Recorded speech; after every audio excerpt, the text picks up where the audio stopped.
ভোরের আলোটা ভারী পর্দার ফাঁক গলে এসে পড়ল সামাইরার নরম গালে। সে উঠে গেল জানালার কাছে।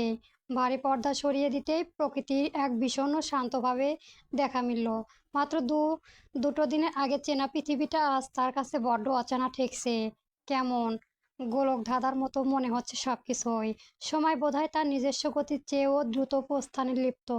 নিজের পেটের আলতো করে হাত রাখলো সামাইরা। নতুন প্রাণের স্পন্দন অনুভব করতে চাইলো। এক চিলেতে ফিকে হাসি ফুটে উঠল তার ঠোঁটের কোণে। অশ্রুসিক্ত চোখে ফিসফিস করে বলল, সরি পুচকে, তোর অস্তিত্ব মিশিয়ে দেবার মতো কত জঘন্য কথা এই পৃথিবীতে মুখ দিয়ে উচ্চারণ করেছি, কিন্তু বিশ্বাস কর, আল্লাহ সাক্ষী, আমি নিজের জীবন দিয়ে হলেও তোকে এই দুনিয়াতে আনবো রে। আমার সমস্ত আয়ু তোর হোক, এই দোয়াই করিস সর্বক্ষণ। আমাকে ভুল বুঝিস না। একতরফা কথোপকথনের মাঝখানে ঘরের দরজায় মৃদু নক হলো। সামাইরা নিজের এলোমেলো চুলগুলো একটা ক্লিপ দিয়ে আটকে নিয়ে বলল, ভেতরে আসুন। দরজা খুলে ভেতরে ঢুকলো গৃহকর্মী, হাতে ব্রেকফাস্টের ট্র্যাকলি। তার ঠিক পেছনে ঘরে প্রবেশ করলে একজন মাঝবয়সী ভদ্রমহিলা। অভিজাত চেহারাতার অধিকারী, পরনে তার সুতির জামদানি শাড়ি, চোখে শাহরুখ ফ্রেমের চশমা, ঠোঁটের কোণে অত্যন্ত পেশাদার এক চিলেতে হাসি। সামাইরা এক মুহূর্তের জন্য স্তব্ধ হয়ে গেল। সে চোখ দুটো পিটপিট করে ভদ্রমহিলার মুখের দিকে তাকালো। চেনা চেনা লাগছে, বড্ড খুব চেনা। মজকের স্মৃতি ঠেকায় সামান্য হাতড়াতেই সামাইরা চমকে উঠল। আরে, ইনি তো ডক্টর ফারহান চৌধুরী, দেশের সবচেয়ে জনপ্রিয় এবং নামী সুপুষ্টিবিদ। বিভিন্ন টেলিভিশন চ্যানেলে মানিক মানিক শো কিংবা থেট হেলথ টক শোতে এই মুখ প্রায়ই দেখা যায়। গর্ভবতী মায়েদের ডাকে আর স্বাস্থ্য নিয়ে ওনার দেওয়া পরামর্শগুলো সামাইরা নিজেও বহুবার টিভিতে শুনেছে। আজ পর্দায় সে চেনা মুখটা সারি সারি তার ঘরের ভেতরে দাঁড়িয়ে আছে। ডক্টর ফারহান চৌধুরী এগিয়ে এসে মায়াবী গলায় বললেন, গুড মর্নিং মিসেস রহমান, কেমন আছেন? সামাইরা নিজেকে সামলে নিয়ে বিছানার একপাশে বসলেন। সে একদম লক্ষ্মী মেয়ের মতো মাথা নিচু করে বললেন, জি ম্যাম, আমি ভালো আছি। আপনি বসুন প্লিজ। ডক্টর ফারহানা চৌধুরী সোফায় বসে টেবিলের উপর নিজের প্যাড আর ডায়েট চার্টটা রাখলেন। গৃহকর্মী ব্রেকফাস্টের টেবিলটা সামনে এগিয়ে দিলেন। তাতে রয়েছে ওটস, কিছু তাজা ফলের কুচি, কুসুম গরম দুধ আর ড্রাই ফ্রুটস। ভদ্রমহিলা বলতে লাগলেন, আপনার প্রেগনেন্সির এই ফার্স্ট ট্রাইমোস্টার বড্ড সেন্সিটিভ মিসেস রহমান। এই সময় শরীরটা অল্পতেই খুব রিয়াক্ট করে, যেমনটা গতকাল আপনার হয়েছে। মিস্টার শেহজাদ আমাকে নিজ কল করেছিলেন। তিনি ভীষণ ওরিড আপনার হেলথ নিয়ে। এই ডায়েট চার্টটা আমি স্পেশালি আপনার বডি টাইপ অনুযায়ী বানিয়েছি। প্রতিদিন সকালে ওটস আর ডিমের সাদা অংশটা মাস্ট খাবেন। কোনো রকম তেল মশলাদার বা বাইরের খাবার একদম ছোঁয়া যাবে না। ছোট মাস পর্যন্ত প্রোটিন আর এই ফ্রুটসগুলো নিয়ম করে খাবেন। সামাইরা অত্যন্ত বাধ্য মেয়ের মতো প্রতিটা কথা শুনল। তার চেহারায় এক ফোঁটা বিরক্তবাদ জেদ উকি দিল না। সে মাথা নেড়ে বলল, জি ম্যাম, আপনি যেভাবে বললেন আমি ঠিক সেভাবে চলবো, চিন্তা করবেন না। ডক্টর ফারহানা চৌধুরী সামাইরের এমন লক্ষ্মী আর শান্ত আচরণ থেকে অত্যন্ত প্রীতি হলেন। তিনি বিদায় নেওয়ার জন্য উঠে দাঁড়িয়ে হাসি মুখে বললেন, আপনি আসলে অনেক ভাগ্যবতী। মিস্টার শেহজাদের মতো একজন অতি ব্যস্ত মানুষ নিজের সকল কাজ একপাশে সরিয়ে আপনার কেয়ার করেছে। খেয়াল রাখবেন, এমনটা সচরাচর দেখা যায় না। নিজের খেয়াল রাখবেন মিসেস রহমান। সামাইরা ডক্টরকে বিদায় জানিয়ে হাসি মুখে দরজা পর্যন্ত এগিয়ে দিলেন, কিন্তু দরজাটা বন্ধ হতেই তার মুখে সেই কৃত্রিম মিষ্টি হাসি এক পলকে মিশিয়ে গেল। সেখানে জায়গা করে নিল এক গম্ভীর জেদ। সামাইরা ঘরে ব্রেকফাস্টে হাতেও ছিল না। চোখে মুখে সামান্য পানি ঝাপটাও দিয়ে সে আয়নার সামনে দাঁড়িয়ে নিজেকে ফ্যাকাশে মুখটা দেখালো। আজ তার চোখের কোনো দ্বিধা নেই, মনে কোনো ভয় নেই। সে ধীরে পায়ে ঘর থেকে বেরিয়ে গেল তার শাশুড়ি সুফিয়া রহমানের ঘরের দিকে। সুফিয়া রহমান তখন বিছানায় পিঠ ঠেলিয়ে আতশোয়া হয়ে তসবিহ জপছিলেন। সকাল নরম রোদটায় ওনার ঘরে মেঝেতে এসে পড়েছে। সামাইরাকে ঘরে ঢুকতে দেখে ওনার ফ্যাকাশে মুখ এক অদ্ভুত প্রশান্তিমায়া হাসি ফুটে উঠল। আয় মা, শরীরটা কেমন আছে আজ তোর? সকালে খাবার ঠিকঠাক খেয়েছিস তো? সুফিয়া রহমানের গলার স্বর আজ বড্ড দুর্বল শোনাচ্ছে, চেহারাটাও কেমন ফ্যাকাশে দেখাচ্ছে। সামাইরা বিছানার পাশে এসে বসলো। সুফিয়া সে সামান্য কাঁপতে থাকা, রাগ ভেসে ওঠা হাত দুটো নিজের দুই হাতের মুঠোয় শক্ত করে জড়িয়ে ধরল। নিজের ভেতরে সবটুকু ঝড়ের আড়াল করে সে অত্যন্ত স্বাভাবিক ভঙ্গিতে বলল, মা, আমি কদিনের জন্য বাবার বাড়িতে যেতে চাই। সেখানে গিয়ে একটু থাকতে চাই। সুফিয়া রহমান তসবিহ জপা বন্ধ করলেন। ওনার অভিজ্ঞ চোখ দুটো সামাইরের মুখের উপর স্থির হলো। ওনার মনের কোণে এক চিলেতে শঙ্কার উকি দিল। মেয়েটা শৈবে জানতে পারল যে সে মা হতে চলেছে। তাহলে কেন আজ হঠাৎ এভাবে বাবার কাছে যেতে চাইছে? ওনার গলার স্বর কিছুটা উদ্বিগ্ন শোনালো। হঠাৎ বাবার বাড়ি কেন? এখানে কি কোনো অসুবিধা হচ্ছে? কষ্ট হচ্ছে? শরীরটা তো এখন বড্ড অবায়না বলবে রে মা।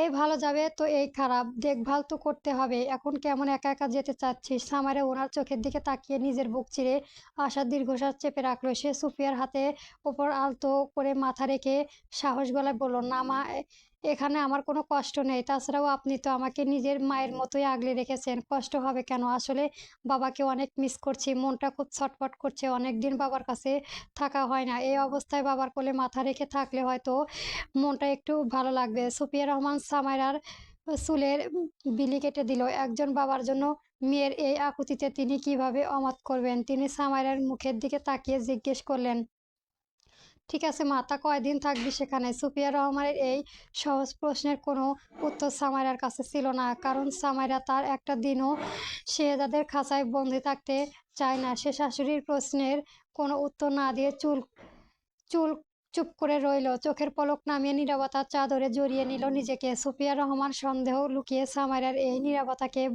বাবার বাড়ি যাওয়ার তীব্র আকুতি বলে ধরে নিলেন। তিনি আর আমত করলেন না। একটু দীর্ঘশ্বাস ফেলে বললেন, আচ্ছা জামা, তবে নিজের খেয়াল রাখিস। মন ভালো করে আবার এই বুড়ো মায়ের কাছে চলে আসিস, কেমন? সামাইরা সুফিয়া রহমানকে জড়িয়ে ধরলেন।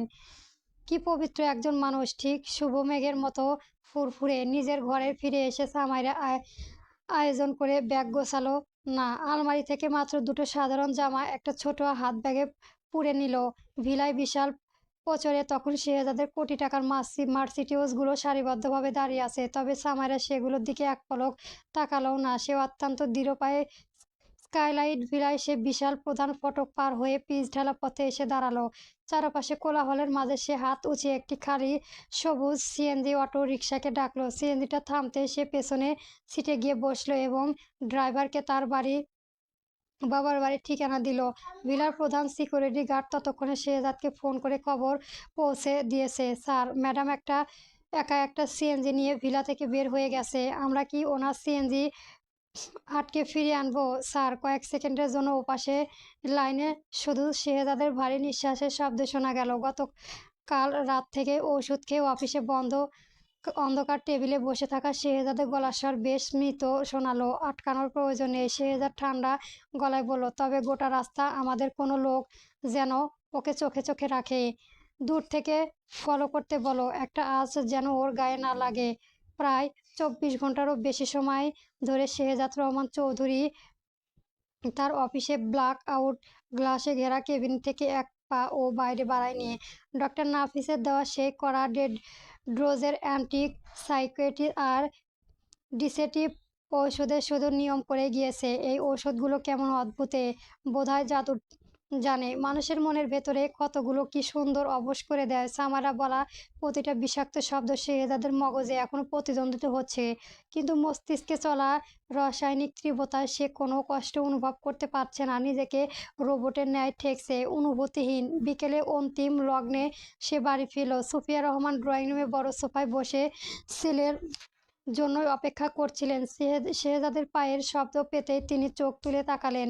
সহসা ওনার বুকের ভেতরটা কেমন ওলটপালট হয়ে গেল।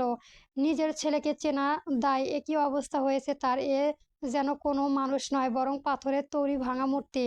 হেলে দুলে হেঁটে বেড়াচ্ছে। সকালবেলা সামাইরা ওভাবে বাবার বাড়ি চলে যাওয়া, এখন ছেলের এই চূড়ান্ত বিধ্বস্ত রূপ দেখে সুফিয়া রহমানের দীর্ঘদিনের অভিজ্ঞ মন পরিষ্কার বুঝে নিল, এদের মাঝখানে সুতোটা নির্মলভাবে ছিঁড়ে গেছে। শেহজাদ, এদিকে আয় তো বাবা। সুফিয়ার আদেশসূচক গলায় ছেলেকে ডাকলেন। শেহজাদ মায়ের ডাক শুনে ধীরে পায়ে এগিয়ে এলো। সে সোফায় বসল না। তার ভেতরে সমস্ত শক্তি যেন এক নিমিষে কাঁপুনের মতো উড়ে গেল। এক অবর্ণনীয় ক্লান্তিতে মায়ের একদম পায়ের কাছে মেঝেতে লুটিয়ে পড়ল সে। মায়ের হাঁটুতে নিজের মাথাটা রেখে সে শক্ত করে ওনার পা দুটো জড়িয়ে ধরল। সুফিয়া রহমান ছেলের এই রূপ দেখে শিউরে উঠলেন। তিনি ছেলের চুলের কাঁপতে থাকা হাত দিয়ে বিলি কাটতে কাটতে অত্যন্ত আর্দ্র গলায় জিজ্ঞেস করলেন, তোর আর সামারের মাঝে সব ঠিক আছে তো শেহজাদ? সামাইরা হঠাৎ ওভাবে সকালবেলা বাবার বাড়ি চলে গেল, আর তুই কেন নিজের এই অবস্থার করে রেখেছিস বাবা? আমার কাছে কিছু লুকাস নে শেহজাদ। আমাকে সব সত্যি করে বল। শেহজাদ ক্ষণিকাল কোনো কথা বলল না। মায়ের হাঁটুর ওপর মুখ গুজে সে শুধু চোখ দুটো বন্ধ করে রাখলো। ঔষধের তীব্র প্রভাব চলেছে তার ভেতরে। সে গড়ে থেকে অবশেষে সে তার জীবনের এক বিরাট সত্যকে সম্পূর্ণ আড়াল করে ফেলল। মায়ের পা জড়িয়ে রুট কণ্ঠে বলতে লাগলো, আমাদের মাঝে কোনোদিন কিছু ঠিক ছিল না মা। সব সব ভেঙে চূর্ণ-বিচূর্ণ হয়ে গেছে আগেই। সুফিয়া রহমান চমকে উঠলেন। ওনার হাতটা শেহজাদের মাথায় থমকে গেলে। কি বলছিস এসব? কেন ঠিক থাকবে না? বিয়ের আগে আমার একটা সম্পর্ক ছিল। আমি একটা মেয়েকে ভালোবাসতাম। কিন্তু তোমার অসুস্থতা আর মন রাখতে আমি আগের সম্পর্কের কথা তোমাকে বলতে পারিনি। তোমার পছন্দের সামাইরাকে আমি বিয়ে করেছি। কিন্তু আমি ওকে কোনো ধোঁকায় রাখতে চাইনি। তাই বিয়ের প্রথম রাতেই এই ঘরের ভেতরে আমি সামাইরাকে আর অতীত সেই সম্পর্কের কথা সব সত্যি জানিয়ে দিয়েছিলাম। সে একটা দীর্ঘশ্বাস ফেলে মায়ের পা দুটো আরো শক্ত করে চেপে ধরে বলল, আর সেই রাত থেকেই ও আমার মনে প্রাণে ঘৃণা করে মা। ওর মনে আমি ওকে ধোঁকা দিয়েছি। ও প্রতিটা মুহূর্তে আমার ছোঁয়াকে, আমার যত্নকে ভণ্ডামি ভাবে। ও আমাকে ক্ষমা করতে পারেনি। এই সব কিছুর জন্য দায়ী আমি মা। সব দোষ আমার। শেহজাদের এই স্বীকারোক্তি শুনে সুফিয়া রহমান কয়েক মুহূর্তের জন্য সম্পূর্ণ স্তব্ধ হয়ে রইলেন। ওনার অভিজ্ঞ মন এতদিনে বুঝতে পারলেন কেন সামারা এই রাজপ্রাসাদের মতো বাড়ি থেকেও নিজের সবসময় একাকী করে রাখত। সুফিয়া রহমান ছেলের মাথায় পুনরায় অত্যন্ত মমতায় হাত বুলিয়ে দিতে দিতে এক দীর্ঘশ্বাস ফেললেন। ওনার গলার স্বর গর্ব প্রকাশ পেল। তিনি গম্ভীর গলায় বললেন, আমি জানতাম শেহজাদ, আমি জানতাম যে আমার পছন্দ কোনোদিনও ভুল হতে পারে না। সামাইরাকে যেদিন আমি প্রথমে দেখেছিলাম সেই দিন ওর ওই শান্ত চোখ দুটো দেখে আমার মনে হয়েছিল ও অত্যন্ত আত্মসম্মান সম্পন্ন একটা মেয়ে। আর আজ ওর এই আচরণে প্রমাণ করেছে ও কতটা মর্যাদাবান। তুই ওকে বিয়ের রাতেই অন্য একটা মেয়েকে ভালোবাসার কথা বলে ওর আত্মসম্মানের চরম আঘাত করেছিস। ও তোকে সহজে মেনে নেয়নি। এটাই তো ওর আসল সৌন্দর্য। মায়ের মুখে সামারের এই প্রশংসা শুনে শেহজাদ সুফিয়ার হাঁটুর ওপর থেকে নিজের মাথাটা তুলল। সে মায়ের ফ্যাকাশে মুখের দিকে তাকিয়ে অত্যন্ত করুণ স্বরে শুধালো, আমি কি তবে অবিকল আমার বাবার মতো হয়ে গেলাম? আমিও কি একটা মেয়ের জীবন বিষাক্ত করে তুললাম, নষ্ট করলাম?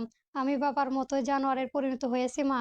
ছেলের এই প্রশ্ন শুনে সুফিয়া চোখ দুটো সজল হয়ে উঠল। তিনি পরম মমতায় শেহজাদের দুগাল নিজের দুই হাত দিয়ে চেপে ধরলো। অত্যন্ত দৃঢ় কণ্ঠে বলল, না শেহজাদ, তুই কোনোদিনও তোর বাবার মতো হতে পারিস না। তোর বাবা কোনোদিনও নিজের ভুল বুঝতে পারেনি। সে সারা জীবন চরম অহংকার নিয়ে বেঁচেছিল। নিজের একটা ভুল ঢাকতে গিয়ে সে হাজারটা অন্যায়ের আশ্রয় নিয়েছে। সে আমার জীবনটা শেষ করে দিয়েছিল, কিন্তু কোনোদিনও অনুশোচনা করেনি। তুই তো নিজেই ভুল বুঝতে পেরেছিস। তুই তো বাবার মতো নোস। তিনি শেহজাদকে এবার সান্ত্বনা দিয়ে বললেন, তুই একদম চিন্তা করিস না, সামাইরা ঠিক ফিরে আসবে। মেয়েটার মনটা একটু শান্ত হোক। ওকে দেখে কোনোভাবেই আমার মনে হয়নি যে ও মাঝপথে সম্পর্ক ছেড়ে দেওয়ার মতো কোনো মেয়ে।